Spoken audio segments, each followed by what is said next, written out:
What materials does the Military Women's Memorial collect?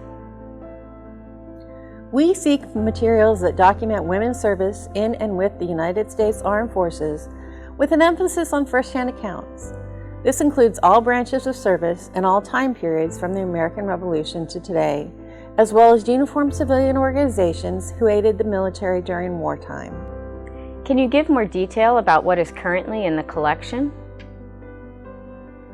Our collection includes photos, original and official correspondence, scrapbooks, diaries, military awards and decorations, artwork about and created by servicewomen, memorabilia from musical instruments to gear from participation in military recreation sports teams to a coconut sent from the Pacific Theater to Europe during World War II, military issue personal gear, and uniforms from World War I onward. We also collect audiovisual materials. How did the collection get started? The collection was formally established in July 1994, but servicewomen and their families had been sending memorabilia in with registration forms since the mid to late 1980s. To aid our efforts in collecting for the exhibits that would eventually fill the memorial, we placed a call for artifacts in our newsletter and in military magazines. Today, the collection includes more than 8,000 donations from veterans, servicewomen, their families and friends, and others. How do I donate?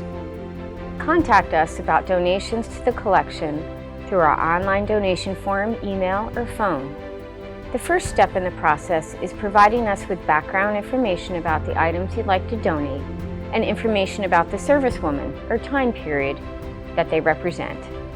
We'll send you a donation information form if we think your items are a potential fit for the collection. Sending photos of possible donations also helps us determine what we can and cannot accept. Can you accept anything I'd like to offer to the memorial? While we appreciate every offer of memorabilia, we are not able to take everything that is offered to us. We have collections criteria and our storage facilities are limited. For example, if we already have many uniforms from the same service and time period, even if your uniforms are in good condition, we may have to refer you to other options for your donation. Please contact us before sending or dropping off a donation. This ensures we have the information we need to properly document the significance of your materials and that we are able to commit the resources required for long-term preservation of your donation. What happens when my donation is received? Shortly after your materials are received, we send a postcard acknowledging your donation. We log information about you, the donor, in our computerized collections management system and send a gift form known as a deed of gift for your signature, which transfers ownership to the Military Women's Memorial Foundation. Materials are rehoused in acid-free archival storage containers suited to the materials being donated and cataloged with descriptive information, making them searchable for our staff and the people who research the collection. Who uses the collection? The collection is used by book authors, undergraduate and graduate students, family researchers, university-level instructors and filmmakers, as well as the military services and other museums. Our staff also uses the collection to create permanent and special exhibits, create educational materials and activities for school-age students for social media, video features, and to respond to media inquiries. How do you fund this work? Preparing material for use involves many activities that happen behind the scenes, to include handling, rehousing, arrangement, descriptive work to support cataloging, preservation and monitoring, and the implementation of new technologies that help make our collection visible.